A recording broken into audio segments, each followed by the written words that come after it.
Այսօր ամենաշատը մտահոգումը, որ մեր հայազգը չի կարող նորմալ ապրի։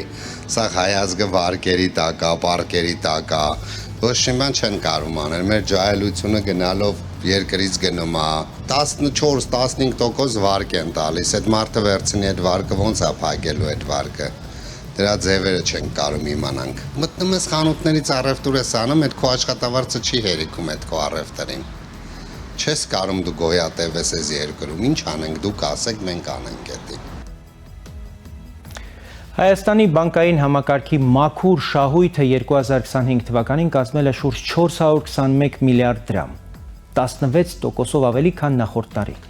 Միևնույն ժամանակ միջին աշխատավարձը 2025-ին եղել է մոտ 303,000 դրամ։ Այսինքն բանկային համակարգը միլիարդներով շահույթ է ստանում, իսկ կյանք մտնող երիտասարդ քաղաքացին նույն երկրում չի կարողանում նորմալ վարկ սպասարկել, տուն գնել, ընտանիք կազմել,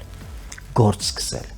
Պետք է շատ հստակ քաղաքական որոշում ընդունել։ Երիտասարդը չպետք է իր աշխատավարձով վճարի բանկային գերության գինը։ Պետությունը պետք է պաշտպանի նրա ապագան, ոչ թե թողնի պարտքերի տակ։ Պետությունը պետք է ստեղծի երիտասարդական արտոնյալ վարկավորման համակարգ կրթության, բնակարանի, փոքր բիզնեսի եւ տեխնոլոգիական նախաձեռնությունների համար։ Ոչ թե 14-15%, այլ հասանելի երկարաժամկետ պետական երաշխիքով վարկեր։ Բանկերը կարող են շահույթ ունենալ իհարկե, բայց պետությունը չի կարող թույլ տալ, որ այդ շահույթը կառուցվի երիտասարդների հույսի, ընտանիքի եւ ապագայի հաշվին։ Բանկը պետք է լինի տնտեսության արյունատար համակարգը, ոչ թե հասարակության պարանոցից կախված քար։ Երիտասարդը պետք է մնա Հայաստանում, աշխատի Հայաստանում,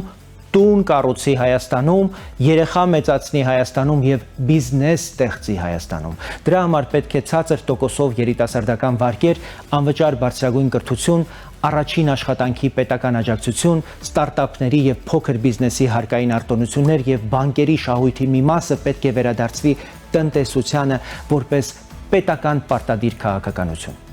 Երկիրը պահում են ոչ թե բանկերի հաշվետվությունները, այլ այն երիտասարդները, ովքեր հավատում են, որ այս երկրում ապագա ունեն։ Հունիսի 7-ին քվեարկիր համար 18-ին, հանուն այն Հայաստանի, որտեղ երիտասարդը ոչ թե բանկերի պարտապանն է, այլ իր երկրի ապագան կառուցողը։